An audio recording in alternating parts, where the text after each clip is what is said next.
It is going to be a big game for UConn this weekend against Texas, as they are currently 4-2, and their tests on the road so far they have failed, and they're about to have another test on the road this weekend versus Texas. Except for Paige Bueckers being healthy this season, everything else has gone wrong that you really thought might go wrong, but you were hopeful that it wouldn't. So basically, Fudd's re-injured again, and Ducharme is in and out, and you really don't know what you have in her.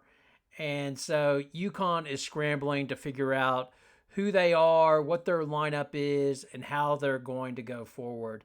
Daniel Connolly did a piece looking at sort of the most effective lineups UConn's used thus far, using sort of like the stats and who's saying is the best. So a lot of this is taken from that article, but in truth, it's a small sample size. But I wanted to go through some of the different lineups that he's pointed out, and then sort of give you my take on where I think it'll probably go, and want to get your feedback as well in terms of what you think ultimately the lineup will wind up looking like and where UConn is going.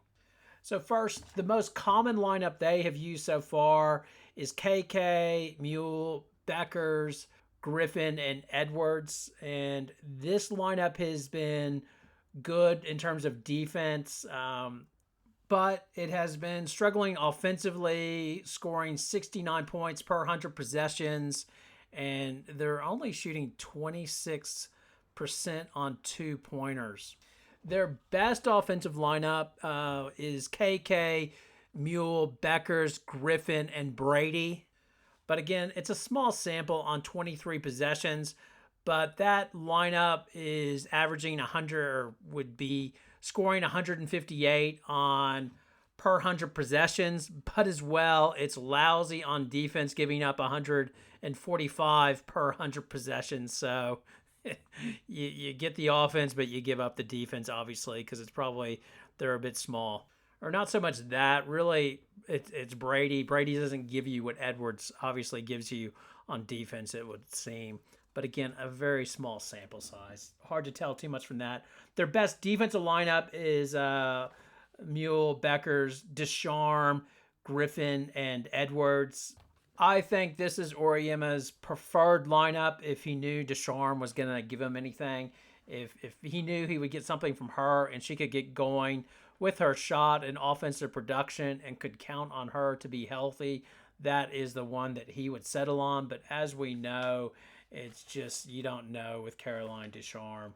Now, in the article, Conley was sort of bullish on giving a longer look to the lineup of KK Arnold, Mühl, Shade, Griffin, and Ice Brady. That lineup's had only nine possessions, but has shown some good results with their plus 69, and has the third best offensive rating.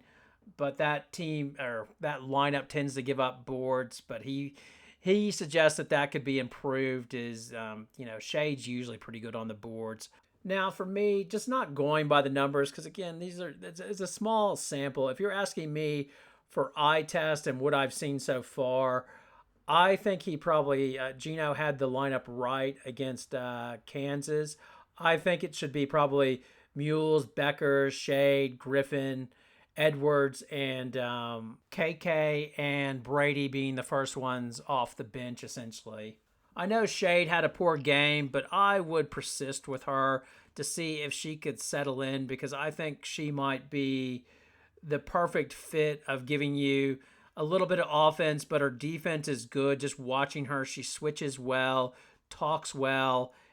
She has a good mid-range game, you would think, and that will, if she gets more comfortable, come to the forefront as well. I think she has the potential to be strong enough on the board. So that's sort of what I would go with. And then in the background, you're trying to work Ice to get her confidence up and getting stronger and stronger as the season goes on. That was another article that Conley did, just talking about Ice Brady, and just, she's missing a lot of easy bunnies. At least she did at the Grand Cayman tournament, and it's just going to be a work in progress because she is a freshman, obviously, seeing that she missed her first year due to her knee injury.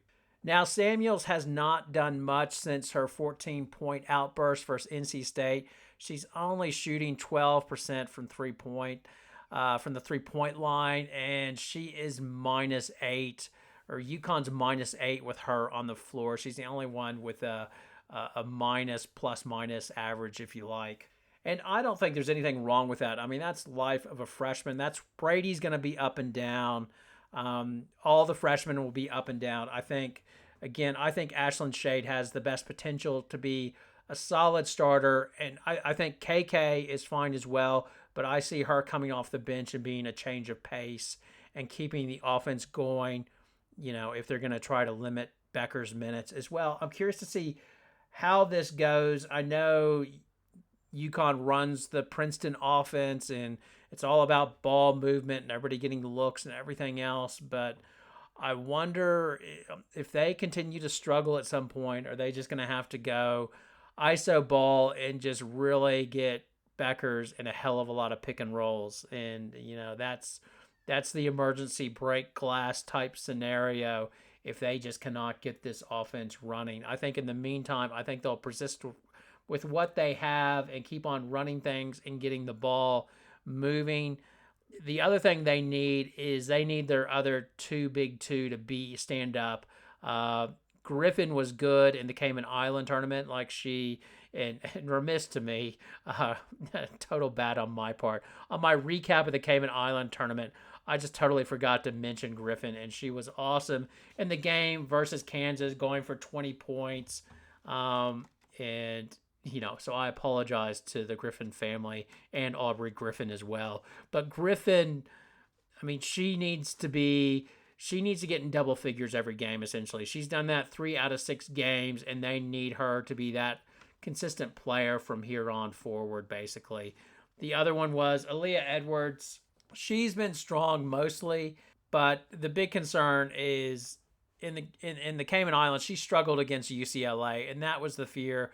When you go against somebody really, really big, how is she going to handle that length? And I think she misses Dorka. It's pretty clear because Dorka did a lot of the heavy lifting and stuff like that, taking the other team's big and the dirty work, and now she's having to do a lot of that pounding and stuff like that. She took that elbow to the ear. I haven't heard any more on that. I assume she's starting against Texas until I hear anything different. But yeah, that's the one, and that's why you need to keep on persisting with Brady and trying to get her up to speed so that you have a dual a backup for her as well. The other hope is Patterson, that she'll come back from her knee and give you solid minutes, but you don't sleep well at night hoping that Patterson's your hope and saving grace, that's your big hope for having more depth up front is Patterson, who's really not done a hell of a lot to date. And then I imagine Geno's just totally given up on Amari DeBerry. Just that Kansas game, she got buried so deep on a few of those possessions, and she's just so consistently inconsistent. What is bound to change? They're obviously frustrated with her, and she doesn't have confidence, and they don't have confidence in her, and I just don't see how that situation is going to change, unfortunately. So now it's over to you. Who do you think should be the UConn starters against Texas on Sunday? What do you see their starting lineup or their ideal starting lineup to be? Do you agree with me on what I think it should be, which is giving Shade another chance, or would you switch it up? Anyway, give me your thoughts, your comments, your poison below. Thanks a lot for watching. Hope to see you next time. Good night.